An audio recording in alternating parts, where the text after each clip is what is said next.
Moses, the dog that was shot in Woodville, and Woodville being a bullying city, and Woodville having a reputation as a speed trap. And Woodville, according to Keith Burris, is being the worst little town, the worst little city in the state of Ohio.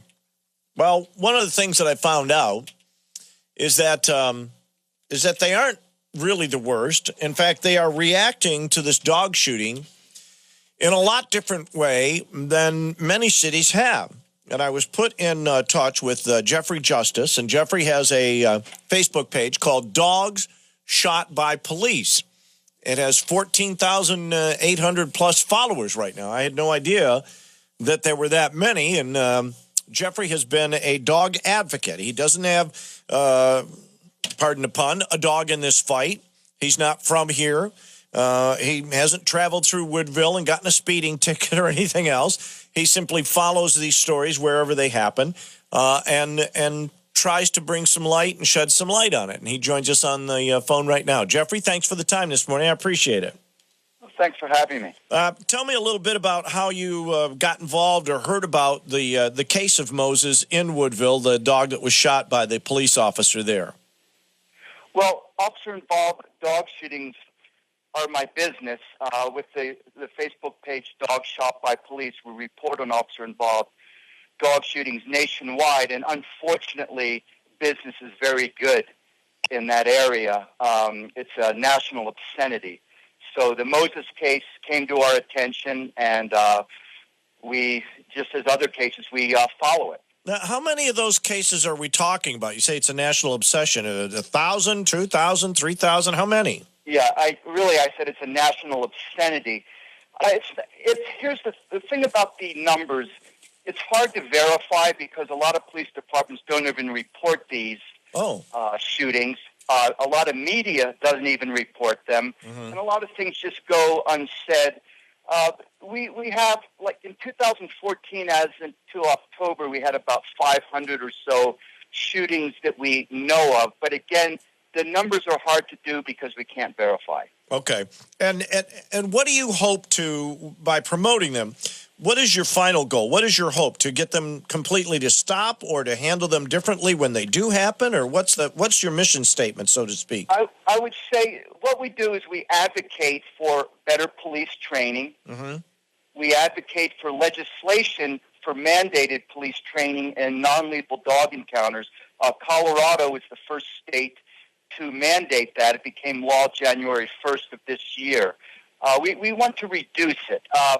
It would be impossible to eradicate it completely, and not all cases are police misconduct. Let's right. be clear on that. Mm-hmm. But we're just trying to reduce it and get better training for officer safety and the public safety. All right. Now, it's my understanding, and I got word yesterday from the city of Woodville, that they have a group coming in called Canine Encounters on May 4th in Woodville at the Woodville United Methodist Hall. Now, they don't have a very big police force, so they are inviting outlying police forces to also join them. There'll be no charge, and the class will start at 8 o'clock that morning, May 4th, from Canine Encounters. Are you familiar at all with that group and the type of training that they do?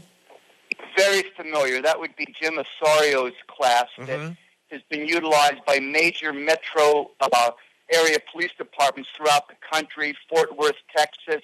They've done work up in Idaho and nationwide. I would consider right now, in my opinion, it's not the only one, but it's one of the best. And the fact that a small town like Woodville is hosting this is amazing. And basically, what do they teach? I mean, what can you teach a cop about dealing with a dog that's coming up on him? Because I think most of us, have had that experience. You're running, you're riding a bike or something. All of a sudden, there's a dog there yipping at you. You have no idea if the dog means your harm or if he's just happy to see you or what. So what's the basic overriding thing that cops learn in these classes, whether it's Canine Encounters or a different group? Well, we have to keep in mind that the majority of police officers have zero training in any kind of non-lethal encounters with animals. So I haven't attended Jim Osario's class, but all he does is teach non-lethal means, because the cops are very familiar with the lethal means. Sure. What we're asking is try non-lethal means first. There's there's the baton, there's mace, there's body language. There's not getting yourself in the situation in the first place. Mm-hmm. And that's all that he teaches is non-lethal. That's what we're asking. All right. Now, you've followed the Woodville case to some extent. Very much so. And let me get your opinion first on the shooting of Moses itself. What's your opinion on that? Was it justified or not? And what do you think should or could have happened to the police officer regarding discipline, say? Okay, well, my opinion, obviously I wasn't there, but from reading, the Blades report, eyewitness accounts, talking with various people, I think it could be handled completely differently. I wonder what the justification is for the request to search the vehicle. Mm-hmm. I wonder about Officer Gilkerson's training. He's a canine officer, but really canine officers are some of the worst when it comes to this. So really, I just think there's other methods to deal with a dog coming up at you other than firing a gun in close proximity to innocent people. Okay, so that said, how do you feel Woodville has handled the situation? Well, put it this way, as far as nationwide, I can't think of one town in America, let alone Ohio, that has done more corrective action after an officer-involved dog shooting than Woodville. So we'd get an F on the shooting, but we'd get an A on our reaction to the shooting. A+.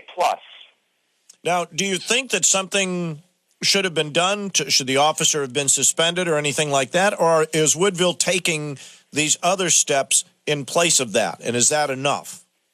Well, you have to look at it this way. As far as an officer being suspended, sure, I'd like to see a lot more. Mm-hmm. But the problem is, with the police procedure as it is, the officer's not doing anything that violates police procedure. We'd like to see that change. Okay. Say there was 500 some shootings last year.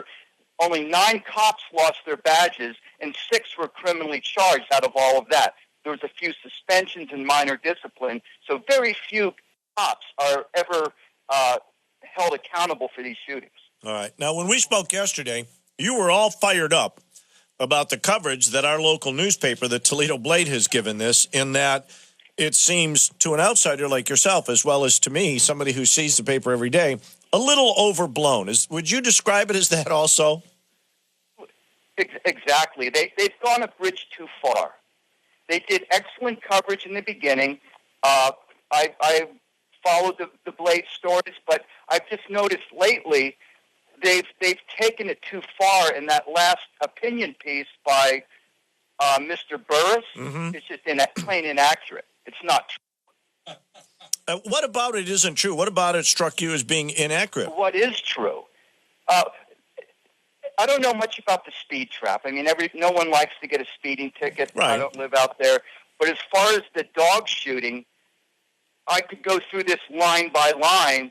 It's just not true, and it can be disguised because it's a commentary, so you're given more latitude. If this was a news article, I would say that maybe Brian Williams is working under a nom de plume at the Blade. Well, one of the things, and I think the thing that really struck out at me, is the line about the officer shot the dog because he could, and that's what cops believe, and that's how cops feel, that they can just shoot anybody or anything whenever they want. And that just seems a pretty broad brush to be using against police officers. Yeah, it is. Sometimes we get cynical in this. I do this all the time. Many times that can be the case. A lot of times the police don't know what else to do. Mm-hmm. I always ask, what non-lethal means did you try first? They usually say there was no time. Well, I was a UPS driver for 14 years. I was charged by dogs many more times than any officer in Woodville or anywhere else in Ohio, and there is other means to deal with it. All right, and that's where the training comes in, and that's where I believe that Woodville has gone above and beyond board with May 4th training coming up. Now, your Facebook page is called Dogs Shot by Police. Do you also have a website, Jeffrey? No, it's just the Facebook page. We report on the shootings nationwide. There's several every day. It's a nonstop business, but we're seeing change. We're seeing officers wanting this training. We're seeing Texas and Idaho, California, Colorado. It's law. We're seeing change in Illinois. We're seeing police officers held accountable throughout the South, which used to be non-existent. So we're seeing change, and it's a good thing we're seeing. All right. And if people would like to help you, other than just liking the page and going there and supporting the page, is there a way for them to help out? Yeah, so what I would like to see people do is, first I'd like to see the officers in Ohio show some interest and attend the training in Woodville. Okay. Places like Findlay, right down the road. Attend this course. And the people need to demand action and legislate mandated non-lethal dog encounter training for police officers to stop this, for officer safety and for the public safety. We have children being shot by police. We have a fatality in Burlington, Iowa, of an officer shooting at a dog and killing a woman. It needs to stop. We need to keep the people safe, and we need to ask our legislators to demand training for their police officers. All right, that's a good place to start. If people want more information, they can go to Dogs Shot by Police. That's the Facebook page. Jeffrey Justice has been our guest. Jeffrey, thanks a lot for the time. I really appreciate it this morning. Thanks for having me. Yep, 7:45. Let's call it a quit here for traffic, weather, and